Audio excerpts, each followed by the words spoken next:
같이 하나님의 말씀 읽습니다.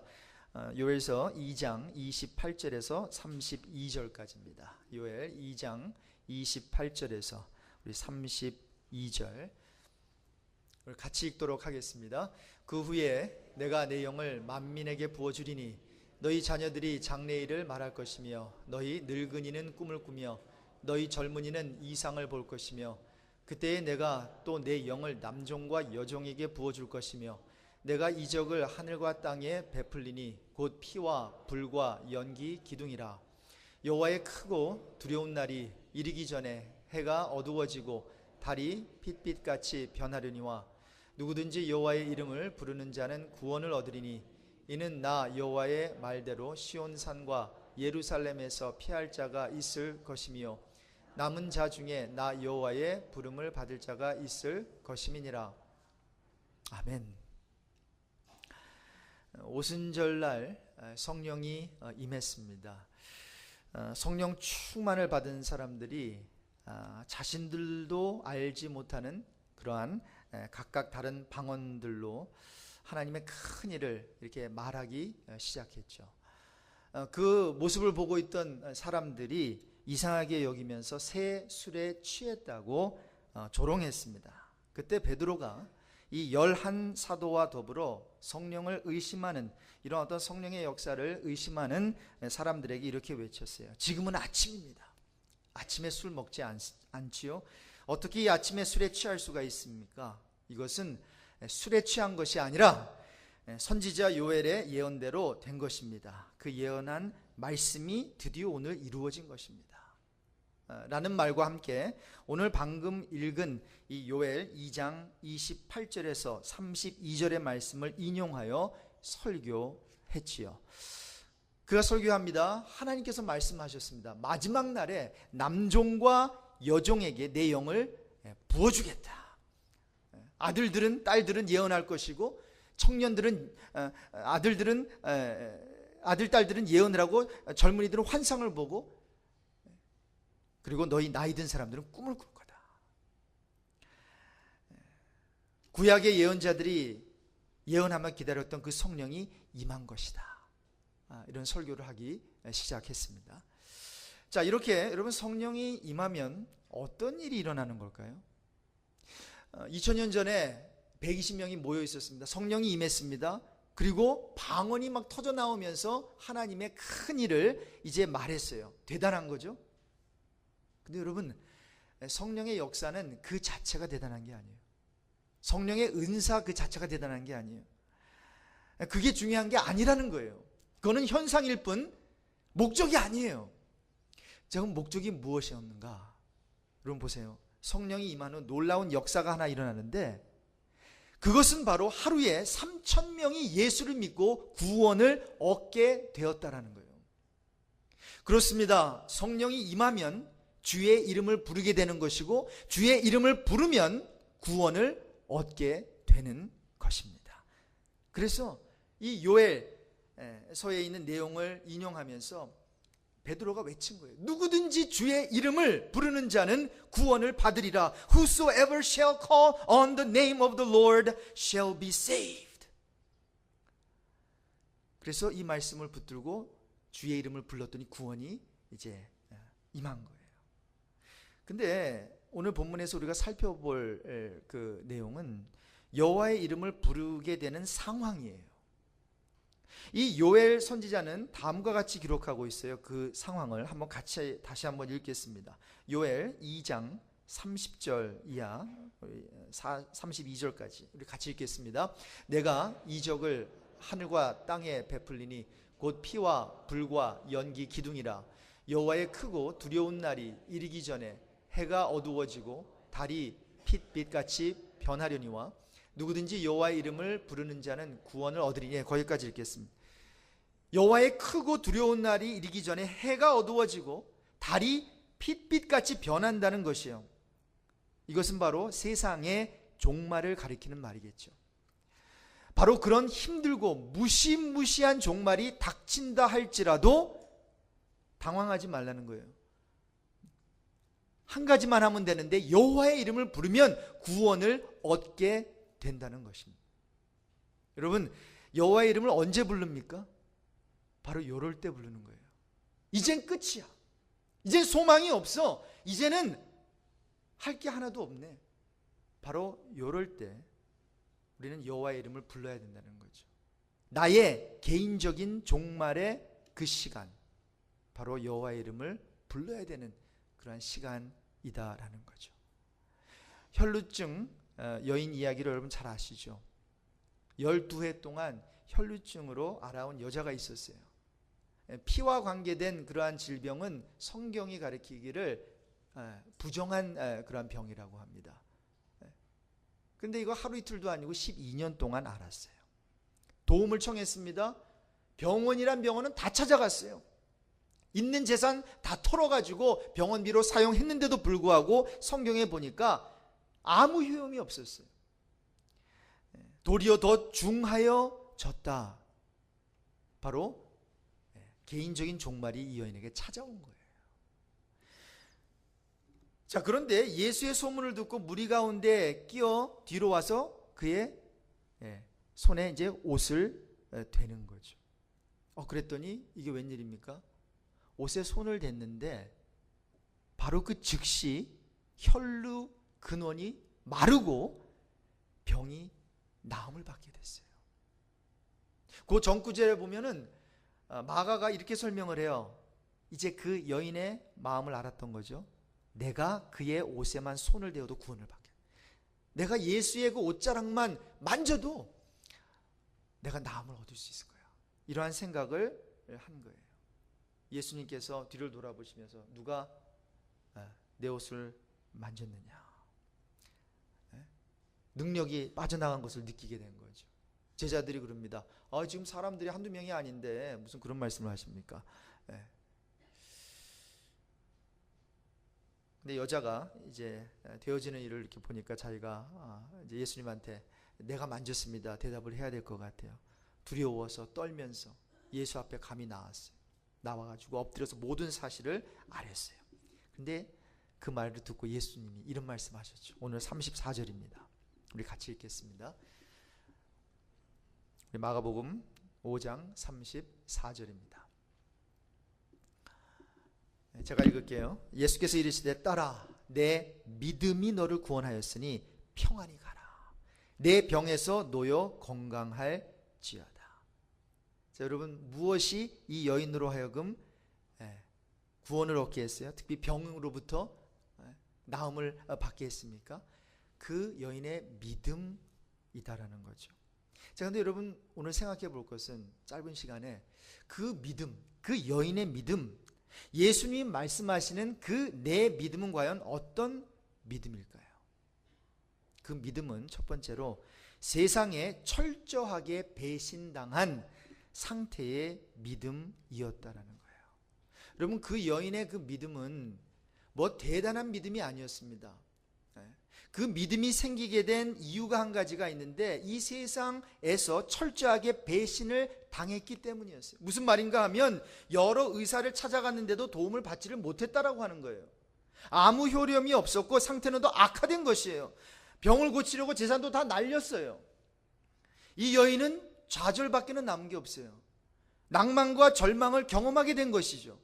자, 그런데 그렇게 세상에 철저하게 배신당한 상태에 무엇이 생겼습니까? 믿음이 생겼다라는 거예요.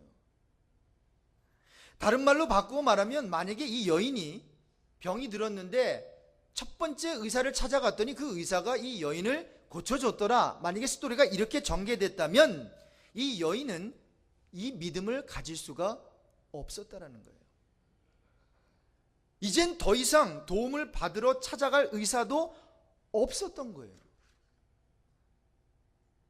이제는 그냥 벼락 어떤 낭떠러지에 그냥 있게 된 거죠.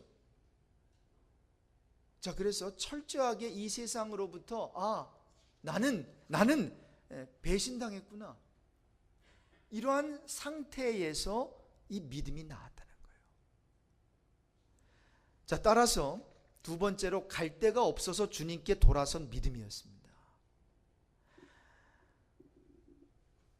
그럼 우리가 소유한 믿음은 바로 이런 거예요. 이런 것을 믿음이라고 하는 것입니다. 뭐 대단하게 산을 향해서 산을 옮겨져라 했더니 산이 바다로 던지우는 이것만이 믿음이 아니에요. 여러분, 하나님께서는 바로 이러한 믿음의 자리에 우리를 두게 하시려고 우리를 뭐예요? 여호와의 열심히 우리로 하여금 그 자리로 이제 밀려가게 하시는 거예요. 여러분, 따라서 저와 여러분이 하나님께서 그러한 어떠한 이 여인이 당했던 고난의 자리에 있게 하실 때가 있어요. 의사를 찾아갔는데 의사도 못 고쳐. 약을 수십 알 먹었는데 안 고쳐져요. 하나님이 사라지신 것 같아요. 하나님이 안 계신 것 같아요. 내 기도도 안 들어주시는 것 같아요. 바로 그 순간에 바로 뭐예요? 모든 게 다 떠났구나. 하나님까지도 떠나버린 어떤 그런 기분이 들 때 말이죠. 바로 그 자리에서 진짜 믿음이 생긴다는 거예요. 하나님을 찾기 시작하는 것이고, 하나님 나 버리시면 안 돼요.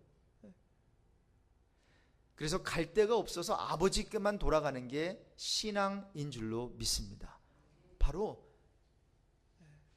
돌아온 탕자의 이야기가 그거예요. 아버지의 재산 다 가지고 가서 방황하다가 그 돈 다 사용하고 이제 갈 데가 없어요. 그래서 어디로 가야 됩니까? 이제 아버지께로 가야죠. 그래서 나는 이제 종으로 살겠단 말이죠. 그래서 하나님은 우리 인생에서 그런 것들을 경험하게 하시는 거예요. 실패, 좌절, 낭망, 절망. 바로 혈루병 여인의 이야기가 그런 이야기죠. 여러분, 성경에 보면 다 그런 이야기예요. 힘을 키워가지고 하나님 잘 믿어라, 그게 아니에요. 자, 믿음을 차곡차곡 쌓아가지고 그래서 큰 믿음으로 잘 믿어라, 그거 아니에요. 오히려 하나님께서는 믿음 없어 보이는 그러한 자리로 그냥 몰고 가시는 거예요. 그러니까 힘을 빼게 하시는 거예요. 미디안 군대 앞에 이스라엘 그 군대는 이 숫자가 비교가 안 됐어요. 미디안 군대는 13만 5천 명이었어요. 자, 그런데 이스라엘 군대는 3만 2천 명이었습니다. 비교가 안 되죠. 자, 그런데 하나님께서는 그것도 많대요. 그래서 몇 명으로 줄였습니까? 300명으로 줄였습니다. 사사기 7장 12절에 보니까 미디안과 아말렉과 동방의 모든 사람들이 골짜기에 누웠는데 메뚜기의 많은 수와 같고 그들의 낙타의 수가 많아 해변의 모래가 많음 같은지라. 모래알 깔려 있듯이 그렇게 군대가 쳐들어온 거예요. 그런데 300명으로 줄이라라는 거예요. 이게 무슨 얘기입니까? 15만 5천 명, 그 앞에 300명, 이건 골리앗 앞에 다윗 정도가 아니죠. 자, 그런 상황에서 어떤 마음이 들겠어요? 다음 한 가지 마음이 들겠죠. 하나님이 도와주시지 않으면 난 죽습니다. 난 끝장납니다. 하나님 도와주세요. 여러분, 요거를 가리켜서 신앙이다라는 거예요. 신앙은 내 신앙이 커가지고 믿습니다 해서 그래서 그 신앙이 하나님을 움직이는 게 절대로 아니에요. 우리에게는 아무것도 없어요. 다 사라져버렸어요. 그런데 우리의 소망은 딱 하나밖에 없죠. 하나님밖에 없는 거예요. 그래서 하나님, 나 하나님만 바라봅니다. 내 큰 신앙이 아니라, 내 큰 믿음이 아니라 크신 하나님을 바라보라는 거죠. 그래서 하나님께서는 저와 여러분에게 이러한 인생의 어떠한 좌절과 절망을 경험하게 하신다는 거죠. 그러니 망하고 잘 안 되고 내 뜻대로 되지 않아서 우리가 불평할 것이 아니라 바로 그 순간이 우리의 믿음을 발휘할 때라고 하는 것을 우리가 꼭 기억해야 될 거예요. 모압 자손과 암몬 자손들이 40사람들과 함께 떼를 지어가지고 연합군대로 이제 여호사밧 왕을 치고자 이제 나옵니다. 이 전쟁 또한 비교가 되지 않는, 이거는 하나마나, 전쟁 하나마나 이거는 이스라엘 그 군대가 져요. 자, 그래서 이 왕이 기도를 하면서 하나님께 이런 얘기를 합니다. 우리를 치러 오는 이 큰 무리를 우리가 대적할 능력이 없고 어떻게 할 줄도 알지 못하고 오직 주만 바라보나이다. 여러분, 저 여러분이 주만 바라보실 수 있겠어요? 여러분, 주만 바라보는 것이 믿음입니다. 신앙입니다.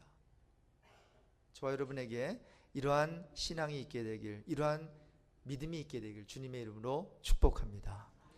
여러분, 복음은 이렇게 저와 여러분의 빈 상태를 들추어내게 만들어요. 우리의 그 부끄러운 모습, 우리의 빈 털털이 상태, 이걸 폭로해요. 그리고 나서 뭐라고 고백하게 하는 줄 아십니까? 나를 보고는 나는 죄인이네요. 주님을 보고는 주여 당신은 구원자가 되십니다. 이 주의 이름을 부르면서 구원을 얻게 하는 것이 바로 복음이다라는 거죠. 여러분, 복음 안에서의 성도 신앙 생활은 다른 게 아닙니다. 뭐 11조 내고 뭐 금식 기도하고 뭐 하루도 빠지지 아니하고 새벽 기도 나고 다 좋아요. 그렇게 하실 수 있으면 여러분 하셔야 돼요. 자, 그런데 그거 가지고 하나님 앞에 나아가서 자랑할 것은 아무것도 없는 거예요. 그거 자랑하는 건 아니죠. 하나님 앞에는 그 모습은요, 예수 안에서의 모습이에요. 내가 잘나서 그렇게 하는 게 아니에요. 예수님께서 능력 주셔서 예수님께서 내 안에서 기도하게 하시니까, 성령께서 내 안에서 소원을 두고 행하게 하시니까 하는 거지, 그게 내가 아니라니까요. 그래서 내가 기도할 때, 내가 신앙생활할 때 열매 맺는 것은 다 뭐예요? 성령의 열매고, 박성호의 열매가 아니라 성령의 열매고, 또 어떤 신앙생활을 하면서 열매가 맺혀지면 그거는 포도나무 대신 예수님의 내가 가지로서 붙어있기 때문에 이 포도나무가 열매 맺는 거지 내가 열매 맺는 게 아니에요. 자, 그렇다면은 저와 여러분 가지고 있는 이 기독교 신앙, 복음 신앙은 뭐예요? 나의 약함을 아는 거예요. 주의 강함을 아는 거예요. 나의 잘남을 아는 것이 아니라 나의 약함을 알고, 나의 부족함을 알고, 나의 상태를 아는 거예요. 그래서 그 세리의 기도가 주님의 마음을 흥분하게 했던 거예요. 나는 죄인입니다. 그 한마디의 기도가, 그래 너가 의인이야, 너가 의로운 사람이야. 여러분, 하나님 앞에 의로운 사람은 내 모습을 아는 거예요. 솔직한 거예요. 죄 지었으면 죄 지었다라고 하는 게 의로운 거예요. 그거를 덮는 게 악한 거예요. 그런데 바리새인과 서기관들, 그 당시 종교 지도자들은 그걸 커버업하는 거죠. 그리고 자기의 의만 나타나요. 그래서 기도하고 금식하고 그리고 구제하면서 자기 것만 드러내잖아요. 그건 아닙니다. 이런 기독교는 다시 한번 말씀드리지만 나의 약함을 자랑합니다. 근데 여러분 보세요. 우리가 어떻게 전도합니까? 예수 믿으면 강해집니다. 예수 믿으면 복 받습니다. 예수 믿으면 사업도 잘 됩니다. 예수 믿으면 만사 형통합니다. 그래서 이 말을 믿고 예수 믿었더니 믿는 그 순간부터 집안이 망하지 않습니까? 저 다른 사람 얘기하는 게 아니라 저희 외가가 그랬어요. 안동에서 가장 부자였는데 예수 믿고 쫄딱 망해버렸어요. 그럼 어떻게 된 거예요? 새빨간 거짓말 한 거예요? 배나 지옥 자식 만드는 거예요? 이런 얘기 해가지고. 물론 궁극적으로 예수 믿어서 우리는 천국하고 놀라운 축복을 받는 건 사실입니다. 그러나 여러분, 그 복을 너무 이 땅에서 찾지 말아야 합니다. 여러분, 이 땅에서 잘 되려고 하는 것보다 저와 여러분 저 천국에서 잘 되려고 하는 그 몸부림이 좀 더 많이 있어야 되지 않겠어요? 좀 복음 설교 계속 좀 하는데 좀 불편하시죠?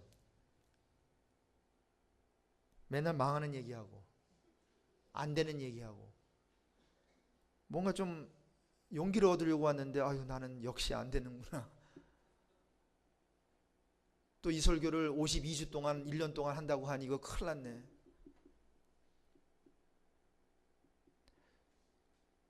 근데 여러분, 그게 물론 처음으로는 부담으로 오겠지만요, 절대로 부담으로 생각하지 마세요. 여러분, 성경을 읽을 때 모든 구절구절에서 예수님을 발견하시면요, 부담이 하나도 안 돼요. 예를 들어볼까요? 선한 사마리아인의 비유는요, 뭐 내용은 다 아시니까 다 말씀 안 드리고, 이제 질문을 하잖아요. 누가 강도 만난 자의 이웃이냐? 누가 강도 만난 자의 이웃이에요? 선한 사마리아인. 그러니까 너도 이와 같이 해라라고 하니까 아유 난 못해요 이렇게 되는 거 아니에요. 모든 명령과 성경에 기록된 모든 말씀은 1차적으로 나에게 그것을 요구하는 게 아니에요. 요구한다 해도 저와 여러분 지킬 수 없어요. 하나님을 마음을 다하고 뜻을 다하고 목숨을 다해서 사랑해라. 여러분 그렇게 사랑하실 수 있어요? 내 이웃을 내 몸과 같이 사랑해라. 사랑하실 수 있어요? 없어요. 선한 사마리아인, 그래 강도 만난 자의 이웃이야, 너희도 그와 같이 해. 할 수 있어요? 못해요. 자, 그런데 그걸 누가 하셨어요? 누가 하나님을 목숨 다해 사랑하셨고 누가 내 이웃을 내 몸과 같이 사랑하셨어요? 예수님께서 하셨어요. 여러분, 선한 사마리아인의 그 비유에서 우리 예수님께서 말씀하시는 게 뭐예요? 우리가 그렇게 살라는 거예요. 성경을 그렇게 읽으면 윤리책밖에 안 되죠. 도덕책밖에 안 되죠. 그저 착하게 살려고 하는 그거밖에 안 되죠. 그러나 성경을 읽을 때는 그 안에서 메시아의 모습, 그리스도의 모습, 예수님이 하신 일, 내가 해야 될 일, 내가 한 일이 아니라 이 그리스도가 한 일 다 읽어내야 돼요. 자, 그래서 강도 만난 자는 저와 여러분이에요. 그리고 선한 사마리아인은 궁극적인 선한 굿 서마리탄은 예수 그리스도예요. 예수 그리스도가 안 왔으면, 그 선한 사마리아인이 이 강도 만난 자를 구해주지 않았다면, 도와주지 않았다면 그 길거리에서 피 철철 흘리고 죽을 인생이에요. 근데 선한 사마리아인이 아무 상관이 없는 사람이 와가지고 도와준 거예요. 마찬가지로 우리 예수님께서는 너가 강도 만난 자야, 거기 그냥 있었으면 너는 죽을 인생이야, 죽은 자야. 그런데 예수가 오셔서 너를 사랑해 준 거야. 예수가 와서 너를 도와준 거야. 그러니 너도 그렇게 살지 않겠니? 이것이 주님께서 우리에게 말씀해 주시는 거예요. 이런 부담 되세요? 이제는 부담 안 되죠. 앞에 거 빼놓고 뒤에 거만 하려니까 부담되는 거죠. 앞에 거 빼놓고 내가 원수를 용서하라 그러니까, 미워하지 말고 사랑하라 그러니까 부담되는 거죠. 근데 탕감받은 그 자의 비유가 그거라니까요. 우리가 먼저, 하나님께서 먼저 우리를 용서해 주셨다니까요. 탕감받지 못할 그런 엄청난 빚을 탕감해 주셨어요. 먼저 해 주시고, 그리고 우리에게 그 은혜를 입었으니 너도 빚진 자 탕감해 주지 않겠니? 말씀을 정리합니다. 여러분, 기독교는 우리가 원하는 걸 이루는 게 아닙니다. 절대로 그렇지 않습니다. 근데 안타깝게도 교회 안에서까지 하나님, 내 가정 잘 되게 해주세요, 내 자녀 잘 되게 해주세요, 나 사업 잘 되게 해주세요, 나 이 땅에서 복받게 해주세요, 나 이 땅에서 잘 되게 해주세요, 나 이 땅에서 뭔가 가치를 느끼면서 살게 해주세요. 너무 이러한 기도가 많다라고 하는 거예요.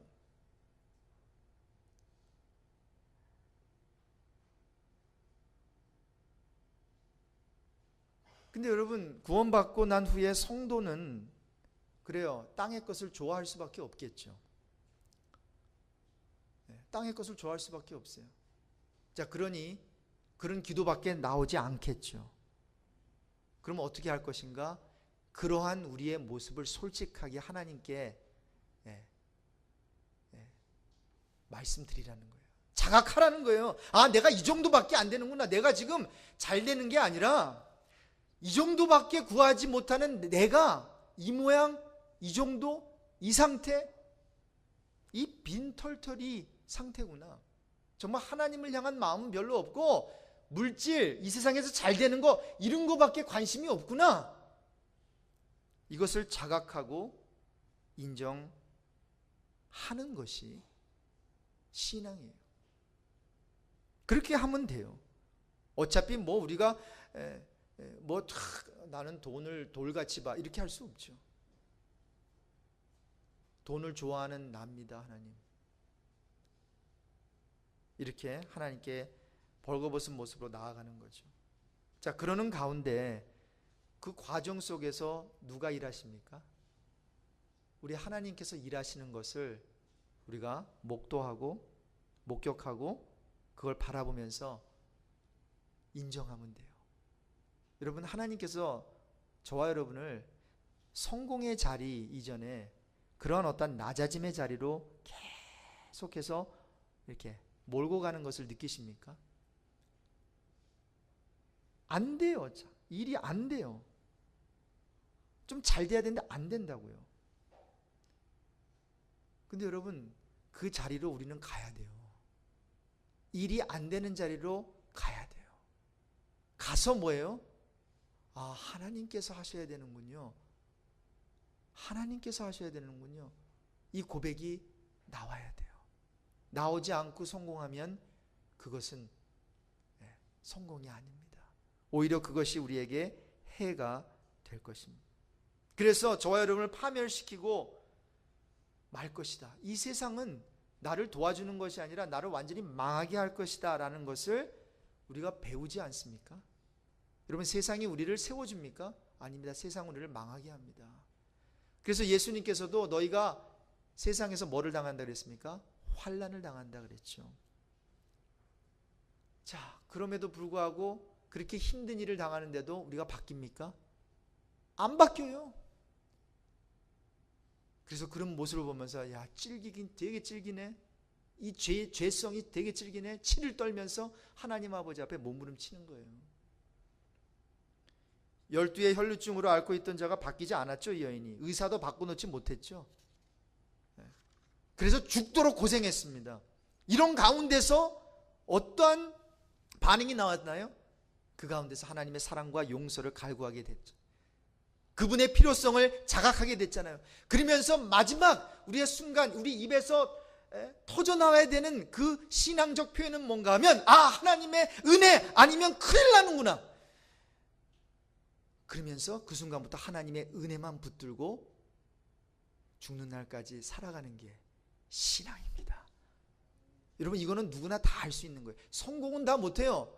그러나 망하고 나서, 잘 안 되고 나서 아, 하나님의 은혜 아니면 큰일 나는군요. 그거 붙잡고 이 혈루증 여인처럼 옷자락만 붙잡아도, 나 다른 거 붙잡고 나 옷자락 붙잡아도 아, 거기에 답이 있구나. 그 믿음 가지고 나아가는 것이 신앙생활이라는 거죠. 이런 걸 알게 되는 저와 여러분이 되시길 주님의 이름으로 축원합니다.